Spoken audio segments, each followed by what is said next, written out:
John Choptaw, and this is the Holloway Poetry Series, and I'm very pleased to welcome you to the reading tonight by our featured poet, Richard Tillinghast. I want to remind you that April 20th, just checking the month mentally here, April 20th, Kimiko Han from New York will be reading for us. And tonight we'll begin with the young poet Christopher Patrick Miller, graduate student in our department. Then Robert Hass will come up and say a few words to introduce Richard Tillinghast, who will read for us then. Thank you very much, Christopher. I'm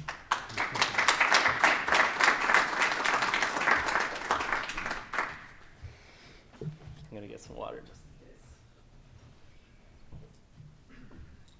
So I thought I'd read, can everybody hear me? All right. So I thought I'd read some poems that I've been working on recently. These are a series of prose poems, and I'm from New England, from New Hampshire. And so I moved here to California to start graduate school, and I was used to living in a kind of seasonal climate. And I didn't realize how sort of unconsciously that organized my experience of the world, basically. And so when I moved to California and I no longer had that frame of understanding my experiences, I thought, how am I going to understand what it means to live in California? And so one of the ways I did that was to start writing these series of poems that are storms, because I realized that storms are part of the ways that I begin to sort of mark and organize my experience here. So each one of these prose poems is a different storm that I've constructed. So the first poem is called Storm of the Rift Valley. What comes up from where the earth splits and pours is hung in the water like a storm with nothing to pursue. I am only as long as you are asking. All the pressure to see is there, in the there, the mystical, early destruction of the artist, the rift design, the lonesome town of broken hearts with regret walking down the street to shake our hands. And maybe we needed these figures to be sung so literal, to rest among them in order to learn how to forget. How common and fragile and indifferent our forms of forgetting have become. The trouble is these slab towns without the work of love, skies so thick they press the light into rock. But how to picture what this doubt is trying to be? I am mistaken for a thought. Home from work in the hills, I'll take a walk around this ordinary expanse. Bay, finance, towering constitutions, nail clippings among snares of salt, pure extensions of sugar. I dreamed once that I was anarchic, that I could become strong enough to remain in motion. Just before we get up from the cloud and the world is there, we cling tightly, we roll into each other. We are the newest earth this day has prepared. So the next one, sort of about an ice storm. So not related to California. Storm of the Ice Ballad. She is coming across the grass to ask about her father and news of power. What will we tell her? That we are all so intricately guarded, yet craving to be a spark in another tin meal. The sound of each glazed blade bursting its ice bulb underfoot is a world reconstructed overnight to be broken. A dendrite palace of ferns and refracted oak. She says, what am I going to do with all these heavy limbs in my yard? These ice lanterns and the root crowns of old lightning trees. This dry winter cold makes us feel more definite, more concrete. But I am too much of a dream to be a mother. I just need your car for a day. The light burns its way down the wet skin of the road. Wood smoke and dirty dishes fill up our small working tracts of counter. The looters disperse in other parts of the world. When they find us, we will say, I have loved you all along. I have forgotten what it is we were working on. The ice is our fingers across this oblivion, the brittle blessings sums in armistice. Breath lifts to the touch and freezes.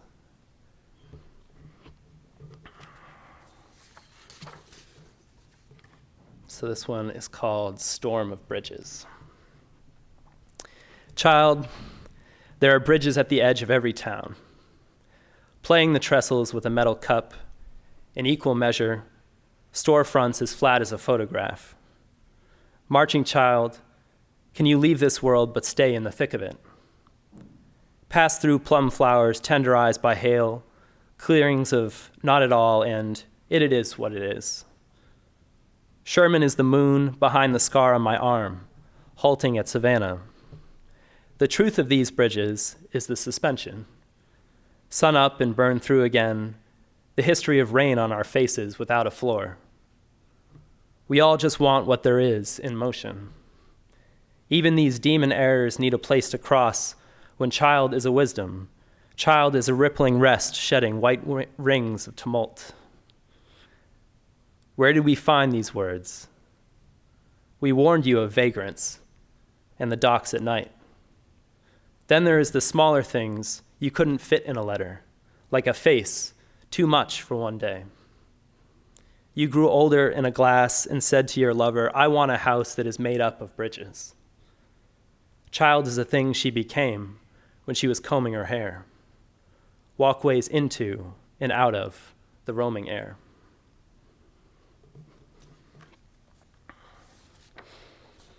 So I stumbled on the very line that I plagiarized from Hark Train.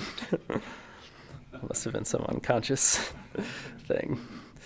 Okay, this one's called Storm of Bulwarks.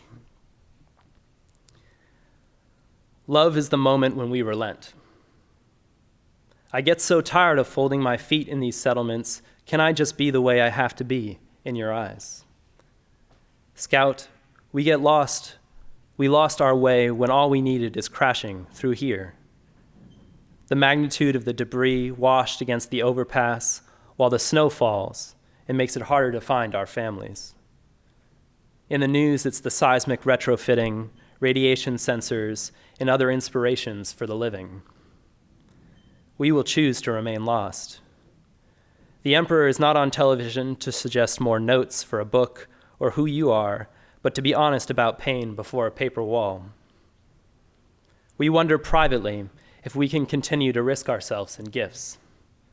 Across the world, what is so disturbing about this living room furniture turned out and left on the curb to catch whatever weather or bodies come drifting by?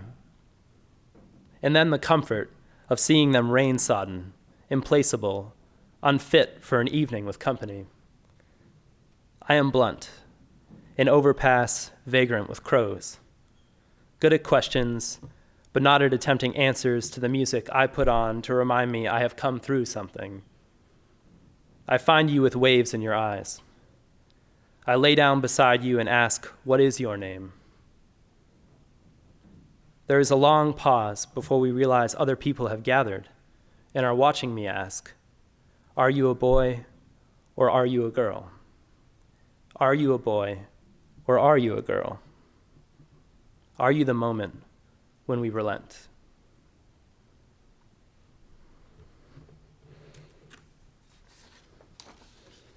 Okay, this is the last storm I'll read. Take a sip of water. This storm is called, The Storm Will Not Leave This December City. All the lives I abandoned, could have lived, are here, walking around as youth. But we have struggled with this since we were little, haven't we? One heart and a racket of hearts. I want nothing more than to smooth it out. Oh, sorry, back up. The rain is thin enough that it doesn't fall, but gathers in your hair. I want nothing more than to smooth it out into a street or a crate full of plums, as smooth as talk when first awake. If speech is desire, then we are the cloud that will not leave the doorways of these tiny electric chapels. Uncle Kyle, your hymn is walking. No one feels the day go through exactly like I do. Cop bar at midnight, held up holiday trance, Ben Sherman work armor to last the cranes. We pay for it ourselves. Species of worry and lack and tobacco leaf. Only when I learned to listen could I promise to love for the rest of a life.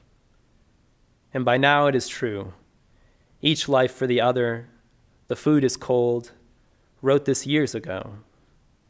He came across a desert crypt to find her in a fog.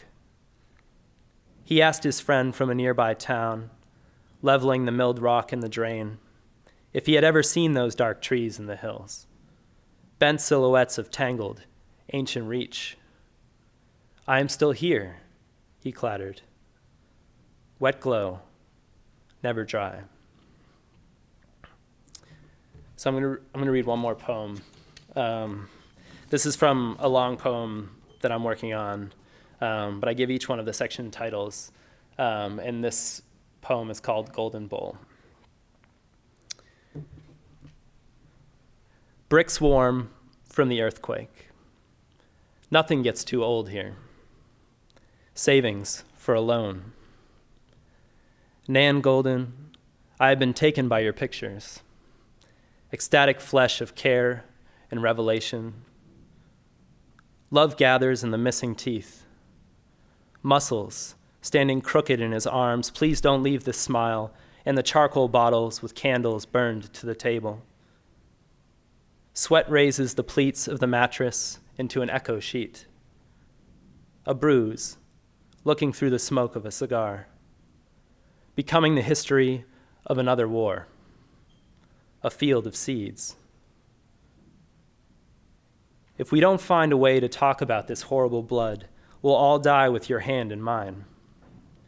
If we don't dance in these hard rooms of street chairs, we'll take the fugue tremors for the bodies that leave their voice on a loop and throw themselves like grasshoppers from the tower, eaten by the leveling wind.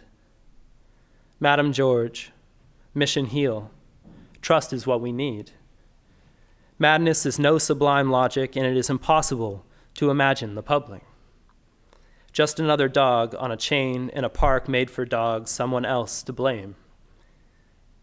How to learn the art of telling your sons and daughters that they will be painful, alone with the reality of love.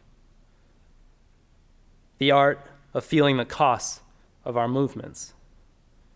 To hear the woman whose laughter is as old as her flesh.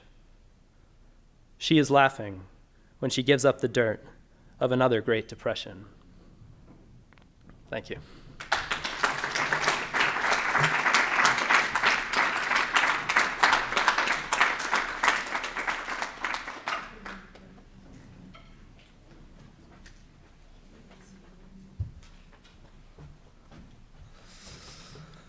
Hi, good evening. Thanks for that reading. And anybody who doesn't plagiarize from Hart Crane is missing a chance, you know. It's a pleasure to introduce Richard Tillinghast and welcome him back to Berkeley. He taught here for a time in the very late 60s. As a poet, Richard is very good company. Also, as a prose writer, he has a complicated ancestry, and it makes his poems very interesting. He's a Tennessean, is that right? By birth, he went to Harvard, where he studied with Robert Lowell, and then did you go to Sewanee and then come to Berkeley, or Berkeley? Berkeley, then. Berkeley, yeah, Berkeley. So he has a kind of literary ancestry. Someone said about Southern writers that they're male writers anyway, that they're stuck either being rednecks or Southern gentlemen. And the Southern gentleman tradition is the John Crow Ransom, Allen Tate tradition, who are teachers of Robert Lowell's. And if it was the case that Richard was raised in a version of that very deep and elegant literary tradition that he might have inhaled from the South and then got some from Robert Lowell.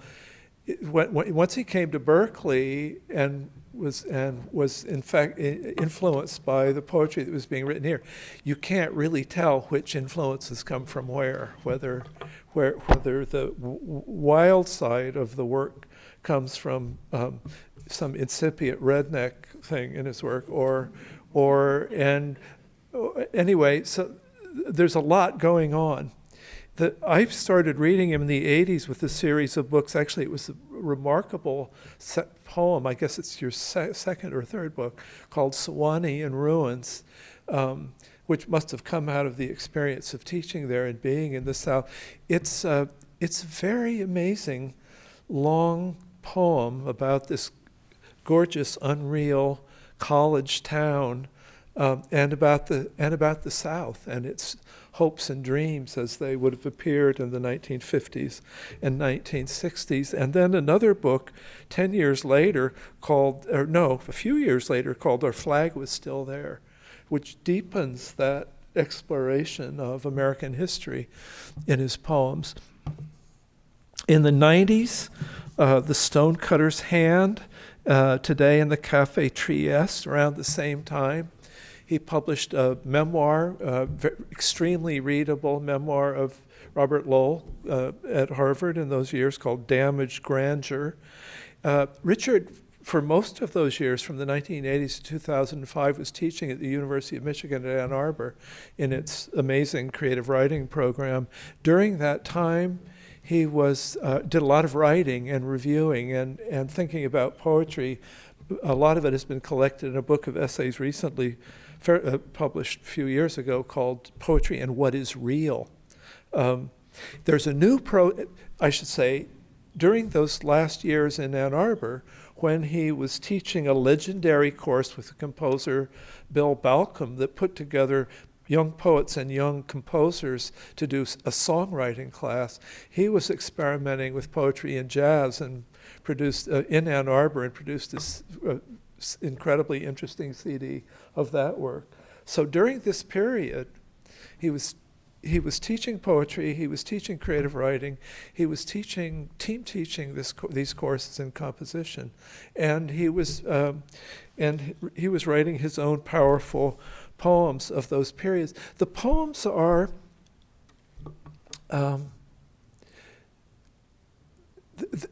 they have this hybrid genealogy, and they're incredibly observant. He has an easy way with form in poetry, and he has an easy way with free verse. Both look easy, neither quite are. Like Ezra Pound, he's deeply interested in the character and expression of craftsmanship, and he's often talking about the nature of art and the way art wrestles with what is real by looking at the way the world is constructed, the way it's put together. And I sometimes have thought him as a Horatian poet in that, like Horace, he doesn't try to write big poems, though there are, like Sewanee and Ruins, big poems. He tries to see each thing he sees, and there's something impeccable about the tone of the poems and something really disturbing coming up underneath the tone. I think, like Robert Lowell, I always thought that the clarity was on the surface and all the disturbance was underneath. Some of that is in Richard, though there's more strangeness and intensity of observation rather than just unconscious roiling in those poems. Anyway, over the course of this body of work, he's just continued to make interesting poems. And in later years, as he spent more time in Ireland, where he's now living, and also in Istanbul, he's added those two worlds, the world of the Mediterranean and the world of the North Atlantic, to the American world that he's looked at, and it's made him, as Dennis Donahue says in his introduction to Richard's selected poems, which are just recently out in here, probably a great introduction to his work. It's made him an unusually internationally minded American poet, and a poet whose particular mastery of form, way of looking at things, just is not like anybody else's in American poetry right now. Very glad to have him here. Please welcome Richard.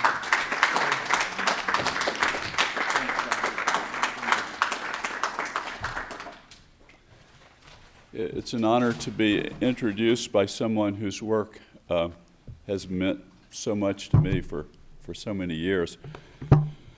And at the same time, I know I can't possibly live up to the introduction that I've just been given. I know you'll be horribly disappointed once you hear me read. And at the same time, thanks very much for giving us your poems. It's so exciting to be at the age that I am and to hear a young poet from whose work I feel as if I learned something as I was sitting there listening. Always glad to hear Madame George evoked, as well as Hart Crane.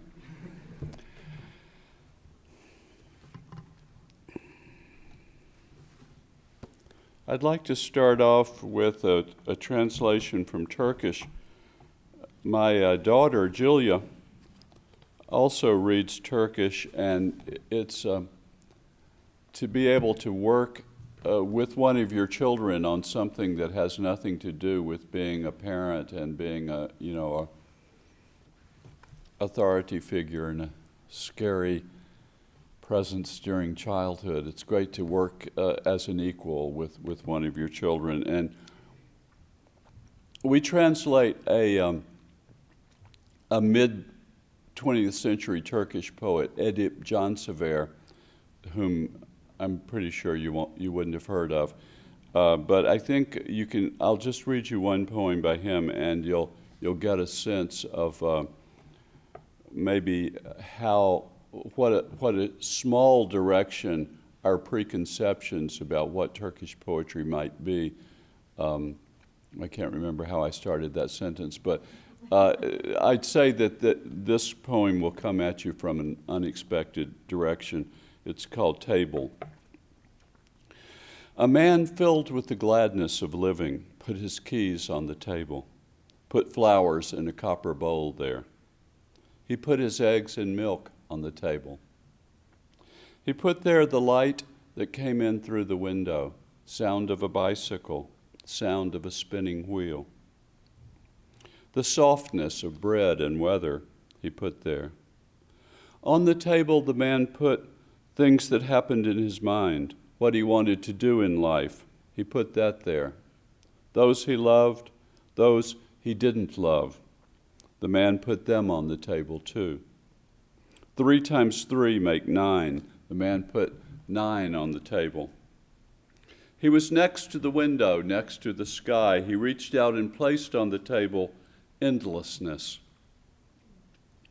So many days he had wanted to drink a beer. He put on the table the pouring of that beer.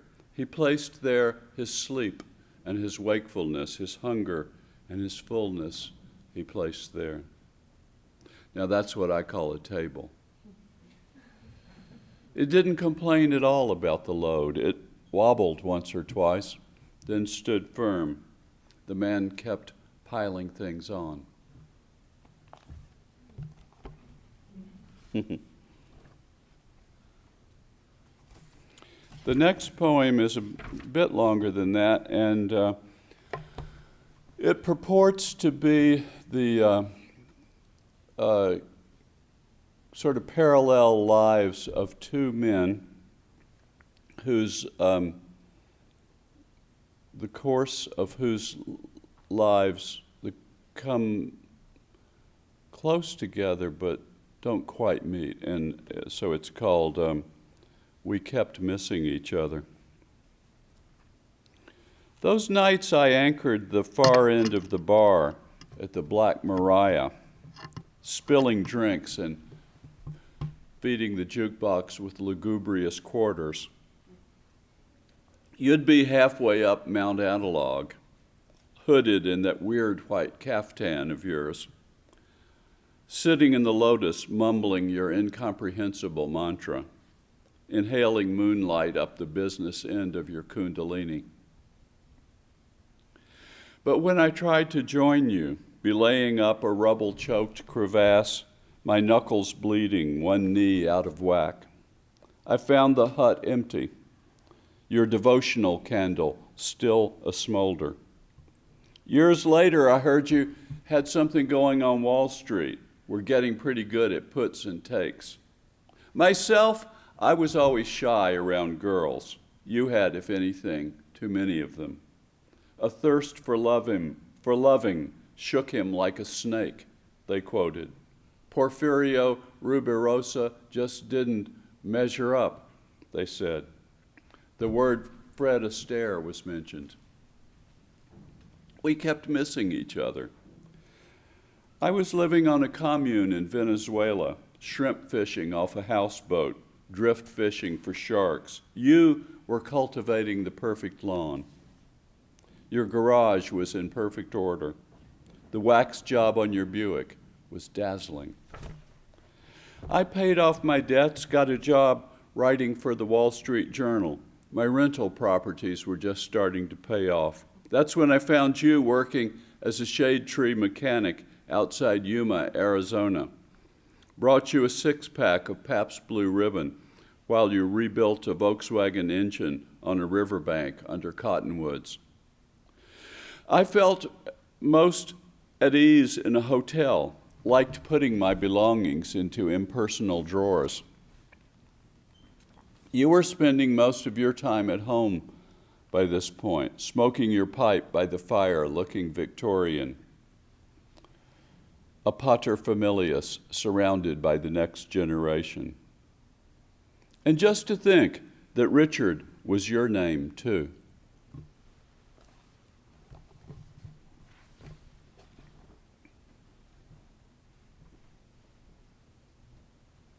The next few poems I'm going to read are all about love or eros. Sometimes I feel as if I can't tell the difference. The Provençal poets invented quite a number of verse forms, like the villanelle. And they also invented kind of types of poems, and this is one of the types of poems that they invented. It's called an aubade, or a dawn song, because of the whiteness of the morning. So this is a little poem called Aubade. Steam in the pipes, bird song muted, a prowl of cat. Ivy on a wall, the breeze layering it, seen through Venetians. An arm thrown over the edge of the bed. A stocking, a twisted undergarment, shoes, empty matchbooks, full ashtrays, fume of brandy over a glass. She gets that last 20 minutes of sleep she likes. He runs a razor over his jaw, looking into the steamed mirror in a daze. Luggage placed by a door, some keys on a Queen Anne table.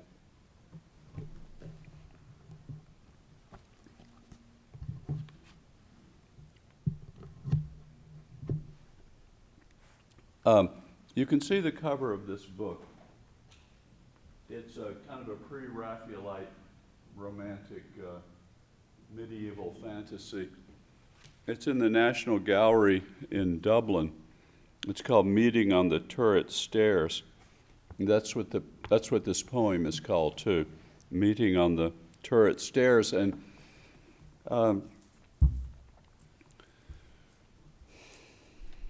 I wonder if you've ever had the experience of being in kind of being where you are, and at the same time being in a place that you're imagining.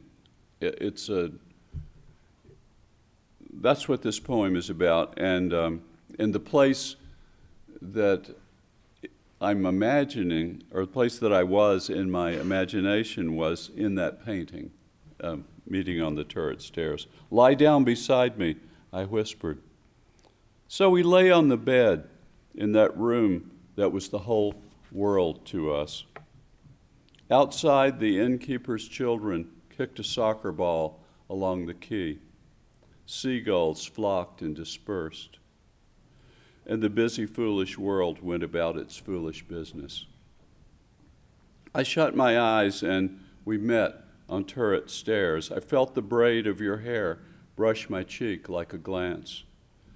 In the distance, someone was blowing a horn, voices and boots hurrying across the boards overhead as the tower awoke by torchlight.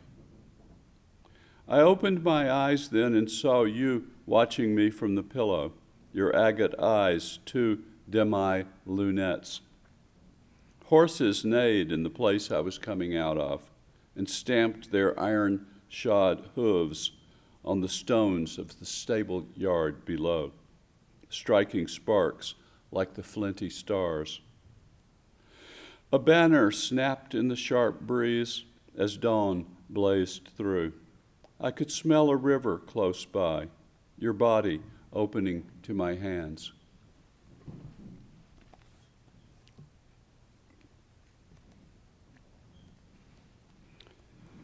I grew up in Memphis, Tennessee, and you would hear the blues a lot down there. And I mean, we had high school dances just like everybody else, and with bands that sounded like Lester Lannon, if you have any idea what Lester Lannon's band sounded like. Kind of bland dance band music. But what was unusual about Memphis was that when the band took a break, then, there was a band leader down there named Coley Stoltz, and Coley would bring on one of these old blues players from the Delta. I mean, it was amazing. And this old guy would shuffle in there, plug his old Fender into this crummy little amp, and play the blues for half an hour. And it was a wonderful thing to hear. It was a real musical education. A lot of the blues songs talk about things like, I'm going down to Louisiana, get me a mojo hand. And, when you first hear these songs, you might wonder, well, what is a mojo hand? Or I'm going to bring back my second cousin, Little John the Conqueror. These are love charms. And, love is when you relent, and love is also when you get lucky. So a lot of people do things to make sure that their luck in love continues, like sprinkle a little gree-gree, by the door, and this poem comes out of that same kind of world.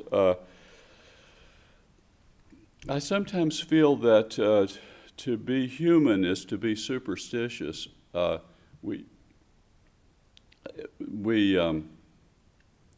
Some people feel that kind of as civilization advances, we move beyond superstition and we move beyond a belief in luck and lucky charms and rabbit's foots and things like that. But I somehow feel as if that's something we will never outgrow. And if we do outgrow it, it might not be a good thing. This poem is called Amulets. Everything's all wrong today, my love. I must have forgotten to bow to the new moon when she rose. I'll go down on my hands and knees and search in the gravel for 5 smooth stones, each one different. Then knot them together on a blood-red string and hang them over our bed to keep away nightmares. Poor as my needle skills are, I'll sew a jacket of red flannel and over a horseshoe and keep it under the mattress, tie a skeleton key to a bit of rope to ward off nightmares. Make me a pin cushion in the shape of a domino marked with 7 lucky dots. Send down to the butcher shop for a cow's head and a twisty ram's horn to ward off lightning strikes. Give me one of your dance pumps, will you, darling, from your party days? I'll spray paint it gold, put it on the mantelpiece, to bring good luck down our chimney. Look at it glistening there in the moonlight.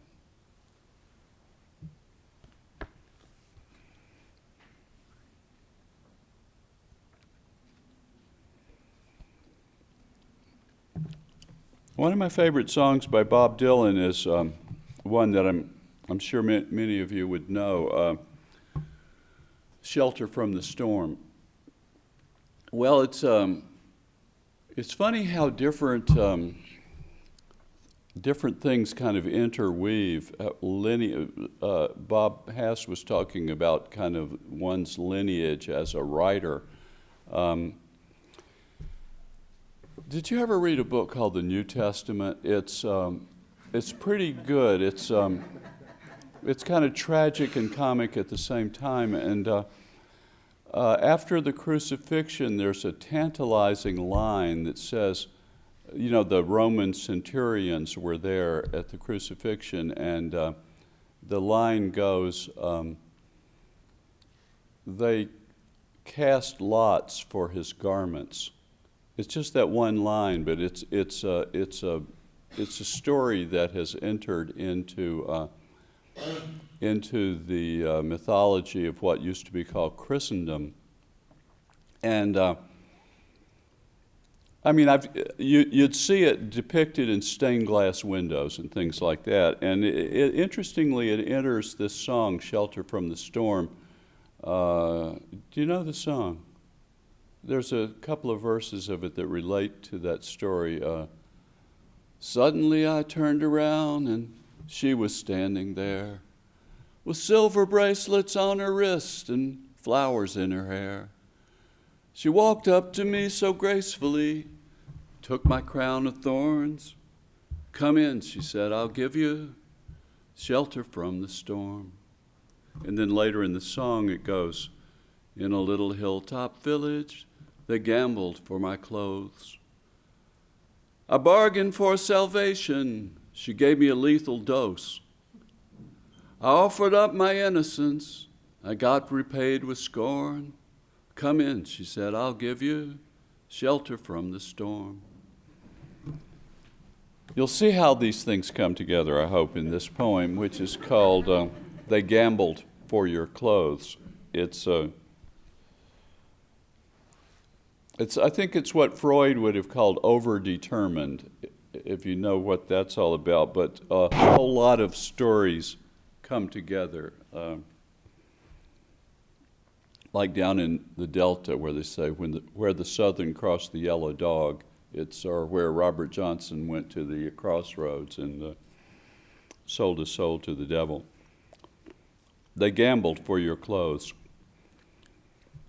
Even with your head so wrong, so eggshell fragile, nerve endings strobing out of control, somehow here you are, and for the moment, nothing hurts.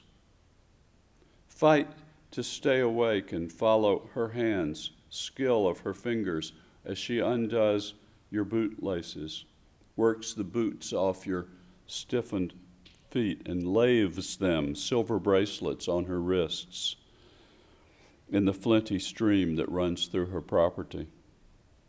The dead skin of your ankles shrieks morbidly, blue and livid. What a salad she has prepared for you. What stainy walnuts.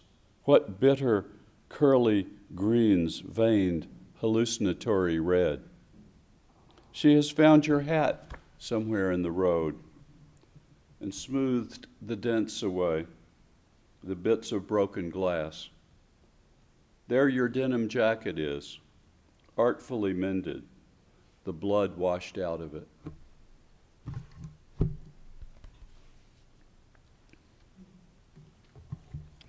Well, and up until about 3 o'clock this afternoon, one would have felt that spring had arrived, and the time of year for road trips.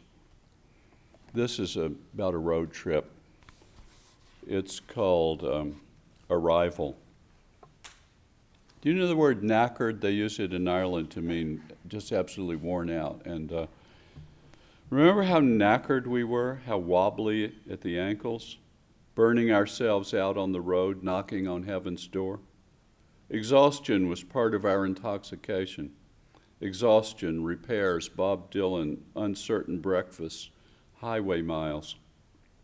We turned our wheels in toward the curb, detritus of the journey adrift around our feet, and stumbled out of the truck heavy with our East Coast belongings onto the legendary streets of Denver, its sky streaked apple green at dawn. You in your sheepskin coat, me in my halo of anticipation, the children loosed from their car seat and crib, blinking at arrival, and brick storefront fantasias emerging from the darkness, coal smoke in our wintry nostrils. In our retinas, a sky adorned with clouds forever regrouped ahead of us. Rubber banded to the sun visor, an interstate map of the U.S. spanned the hemisphere's curve from Boston to the Rockies. Sure, we could have made a more elegant appearance. I could even have shaved off my road stubble. Yet here we were, emerging from the tunnel of distance, a family.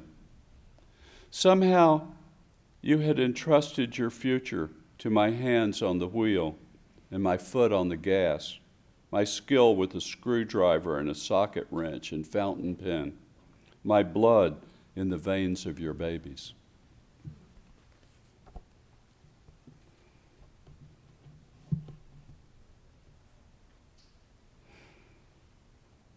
I'd say I have time for two more poems, if you have the patience to listen to two more poems. And these would be new poems from, I was reading from this last night and somebody said, what book is that one in? And I said, it's in this one. In other words, it's a manuscript. And this one is one that, well, it rhymes, it's in stanzas. I'm not even sure you can hear the rhymes, or maybe you would hear some of them, but I like those rhymes they call partial rhymes or half rhymes, or well, in the music business they're called soul rhymes, where they kind of rhyme. And anyway, I don't know about you, but when the solstices arrive and when the equinoxes come, I try to pay attention, because I know those times are just like the storms that you were writing about. They're very significant to us.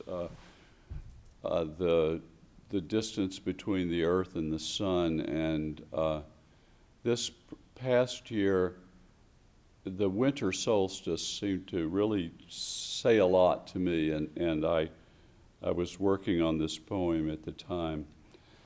I had to let it fall as far as it needed to fall.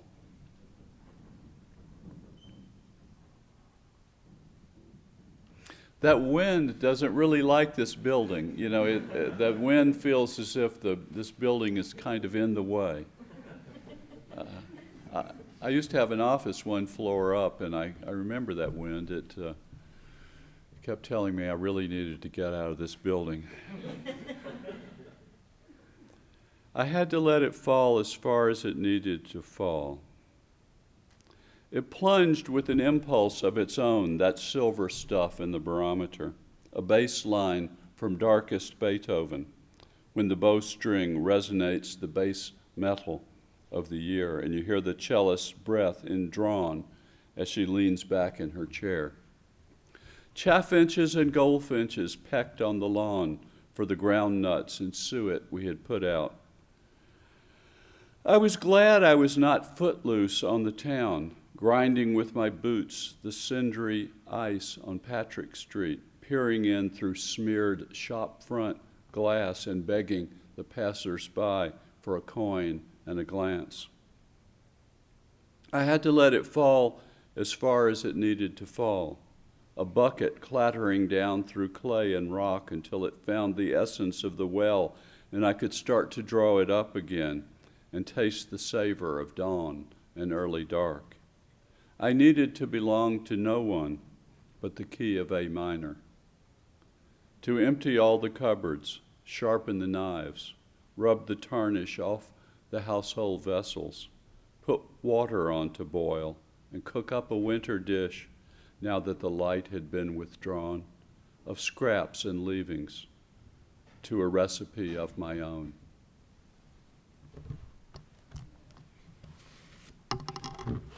And finally, I just want to thank you so much for coming out and listening to poetry. And thank you again, Bob, for the introduction. And it's good to be here again. In some ways, Berkeley has changed a lot, but in some ways it hasn't changed at all. I say this as someone who just sat in the Med and drank a cappuccino. In some ways, Berkeley never changes at all, and I'm glad the redwoods are still here. It's one of the things I came to Berkeley from Harvard, and at Harvard they had a Department of Buildings and Grounds, and the first thing I noticed when I arrived on the Berkeley campus was they had a Department of Grounds and Buildings. And I said to myself, that's a good thing. Well, I do a lot of gardening, and one of the things I've noticed is I don't see as many bees as I used to see. I see the big bumblebees, but I don't see too many of the little honeybees, and they seem to be thinning out a bit. And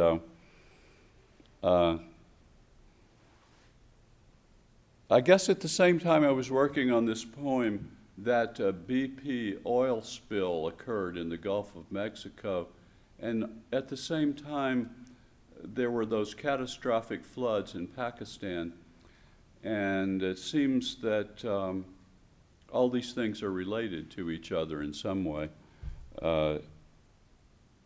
Very severe weather and the endangerment of certain species like the honeybee. I once spent some time in the city of Lahore in Pakistan. I was staying in a community of Muslims, of Islamic mystics. They're called Sufis or dervishes. And I was there when they were observing the holy month of Ramadan. And I don't know if you know about that, but what it says is when you can distinguish a black thread from a white, when there's that much light, then the fasting starts, and you fast all day long. And also the oil spill in the Gulf really spoke to me personally, because I used to spend a lot of time in South Louisiana, down in Cajun country. I hope you'll see how the bees, the flood, and the oil spill all come together. I remember the bees, this poem is called. I remember the bees, busy about their ministry. The Assyrian symmetry of a single bee inside the red mouth of a lily. They were hierarchical, royalist, and ancien regime. Pakistan has flooded from the northwest frontier to the Arabian Sea, and the Mississippi Delta is dissolving. Black crude swirls upward through the turquoise coolness of the Gulf and seeps into the eyes of fish. Outside Lahore, we broke our fast by lantern light with persimmons and rounds of sugar cane, chai, and flatbread, until a black thread could be distinguished from a white, and morning prayers began. In Thibodeau, we spread the table for our feast with the Times Picayune and loaded it down with boiled shrimp and crabs, cracking the shells open with our fingers, washing it down with Dixie beer. The alligators and cottonmouths gave us a wide berth when we cranked up our Evinrude and roared back down the bayou after one of those Cajun blowouts.